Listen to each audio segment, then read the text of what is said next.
Hi, this is Ridea Keeping It Real, and welcome back to my YouTube channel. We are reading through the Bible using the Good News Bible. We are on the Apocrypha books. We're almost finished with the Apocrypha books. We're on First Esdras, chapter 5. When we left off on chapter 4, which was amazing.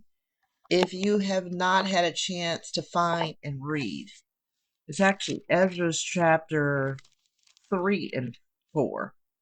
About what's the most important thing, truth being the most important thing that Zerubbabel brought to the table.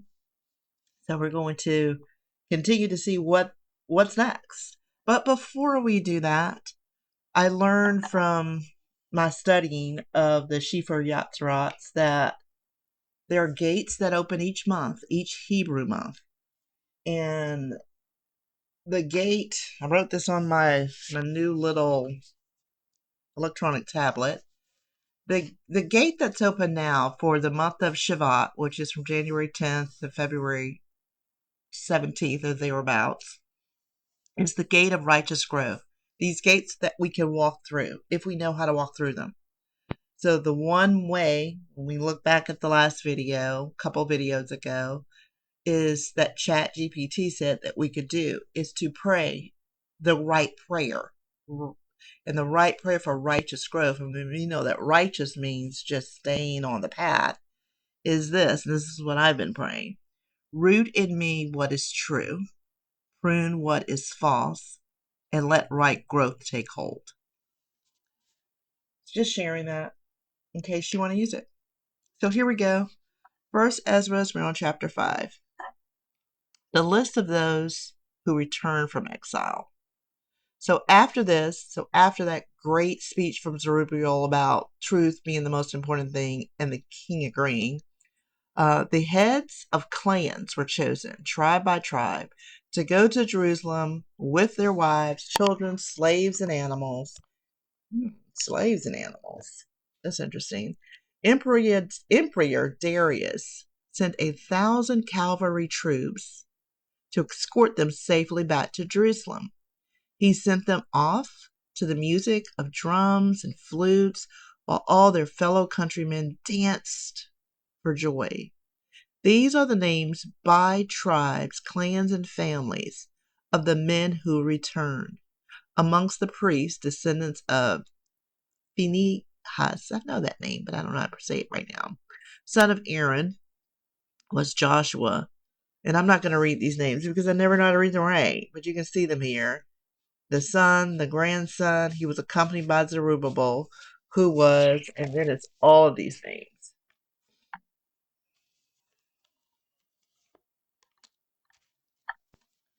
who was the son of Shealtiel, the family of David, the line of Perez, of the tribe of Judah.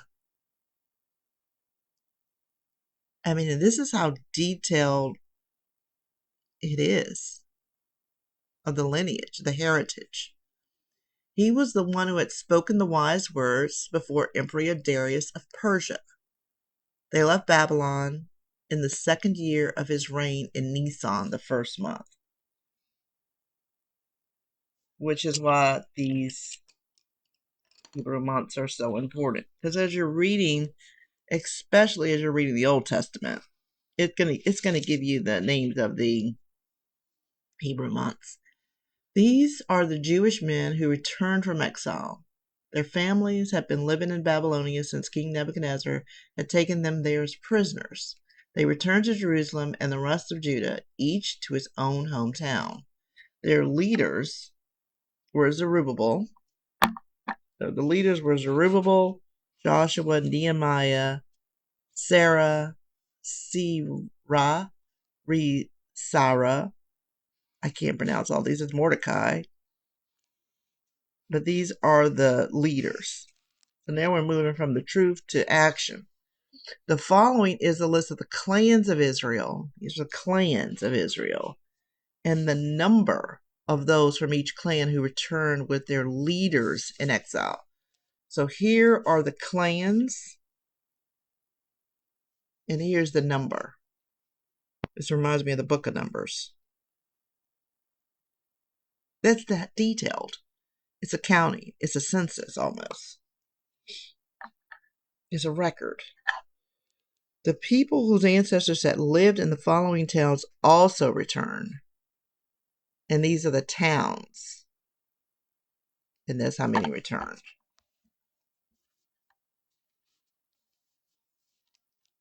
Interesting. The following is the list of the priestly clans that returned from exile. These are the priestly clans from Aaron. Oh no, the priestly clans from and that doesn't say Aaron. The descendants of Joshua. And these are the clans of Levites who returned from exile. So detailed. And these are the clans of temple workmen who returned.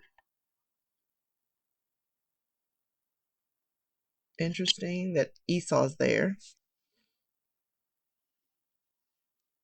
Clans of Solomon's servants who returned. Not only are they listing the people, but they're listing them based on categories. The total number of descendants of the temple workmen of Solomon's servants who returned was 372. I guess that must be important for some reason. There were 652 belonging to the clan of Delilah, descendants of Tobiah, and Nekoda, who returned from the towns of Tel Melah and Tel Harsha, with their leaders Cherub, Adon, and Emer. But these could not prove that they were descendants of Israelites.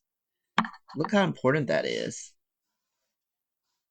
Most High, please help us to figure out if we're descendants and how we're descendants and which tribe we're descendants of. You're capable of doing that. Look at this.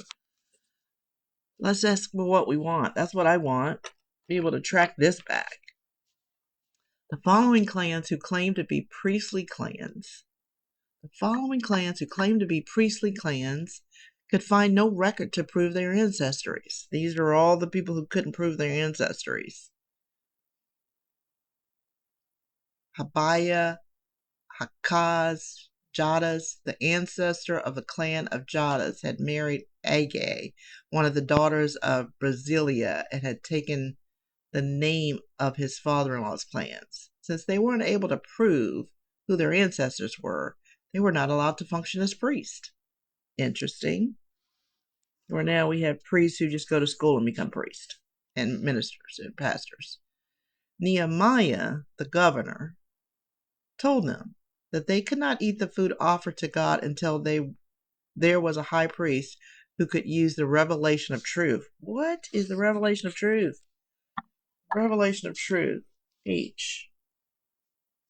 Revelation and truth. Revelation and truth. This is the Greek translation of Urim and Thummim. I've seen that. Two objects used by the priest to determine God's will. It is not known precisely how they were used. Something to study. Okay. The total number of Israelites, 12 years old and older. 12 years is important. Total number of Israelites, 12 years old and older, not counting servants, is 42,360. And then they broke it down, male and female servants. This is interesting that they were servants of the Israelites. That's what I find interesting.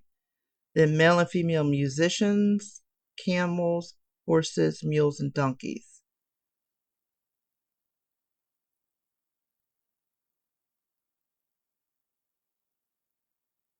I don't know why my mind just went to 12 acres and a mule, when mules were even important back here.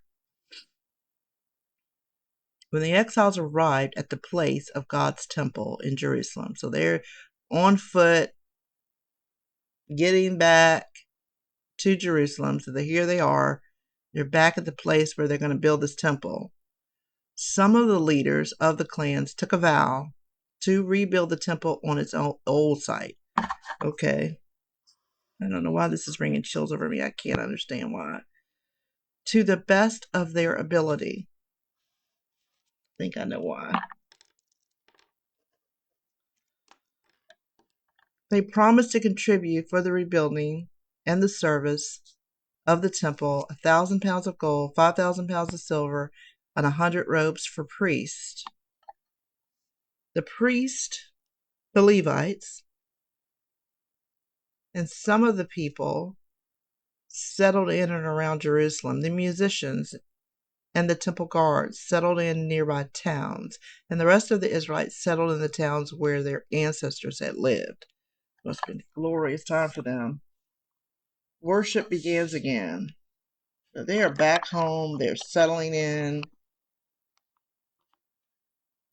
By the 7th month, the people of Israel will all settle in their towns. It took them by the 7th month. They started this on the 1st month, right? No, they started this on in the 1st month, Nisan. So by the 7th month, it took them, 5 months to do this. They were all settled in their towns. Then they all assembled in the open square in front of the first gate of the east side of the temple area.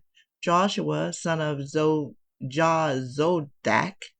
his fellow priest, and Zerubbabel, son of Shealtiel, together with his relatives, prepared the altar of the God of Israel,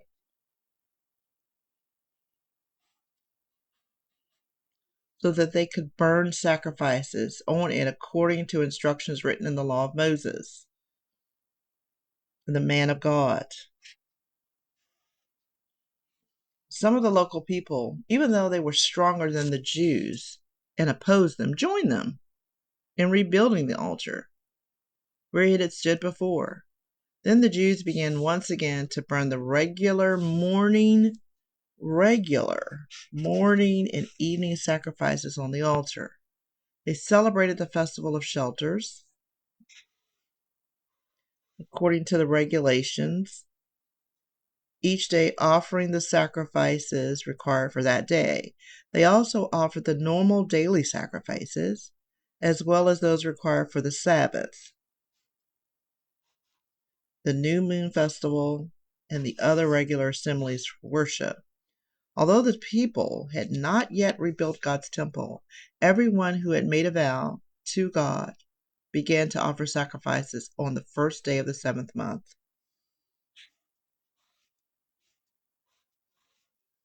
The rebuilding of the temple begins. The people gave money to pay the stonemasons and the carpenters. They gave food, drink, and carts to be sent to the cities of Tyre and Sidon in exchange for cedar logs from Lebanon, which were to be floated to the harbor of Joppa. All of this was done according to the orders given by Emperor Cyrus of Persia. So in the 2nd month of the year, after they came back to the site of the Temple of Jerusalem, they started the work to begin laying the foundation. So they're getting ready to build the temple.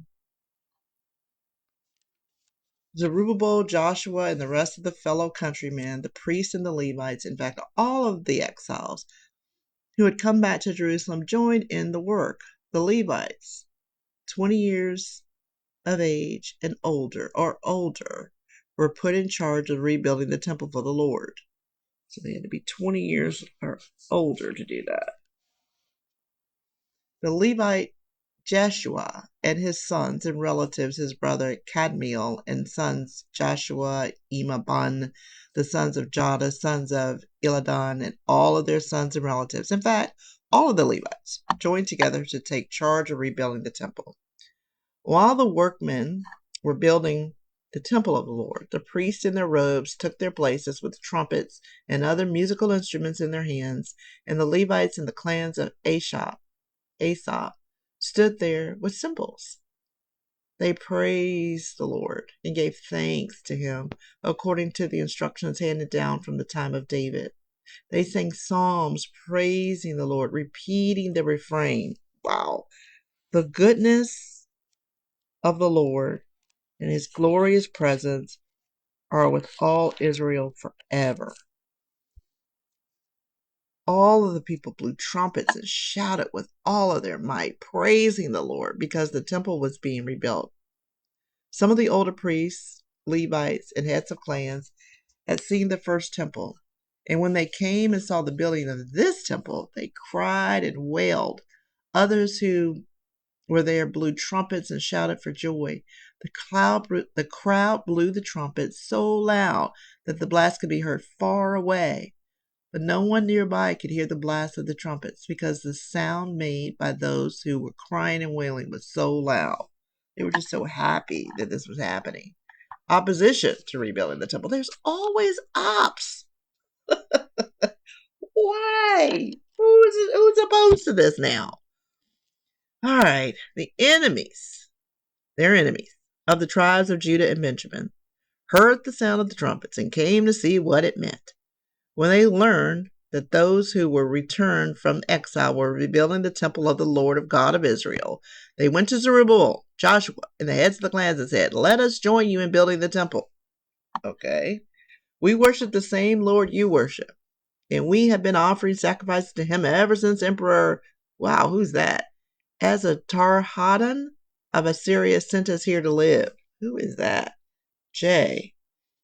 He's Greek. Okay. Zerubbabel, Joshua, and the heads of the clan told them, "We don't need your help in building the temple of the Lord our God." Like, yeah, step off. We will build it ourselves, just as Emperor Cyrus of Persia commanded. Then the people who had been living in the land, began to harass the Jews. They cut off their supplies and kept them from building. These people plotted, agitated, and routed so much that they prevented the temple from being completed during the reign of Emperor Cyrus. The work was halted until Darius became emperor 2 years later. Unbelievable. Unbelievable. Ugh. There's always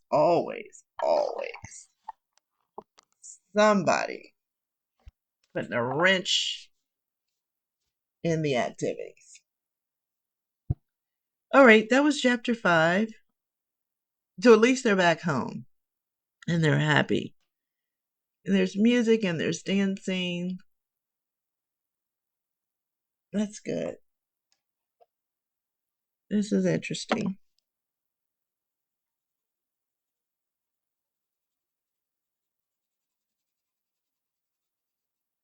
What I'm seeing from this is that the truth turned into action. They had to put action to it.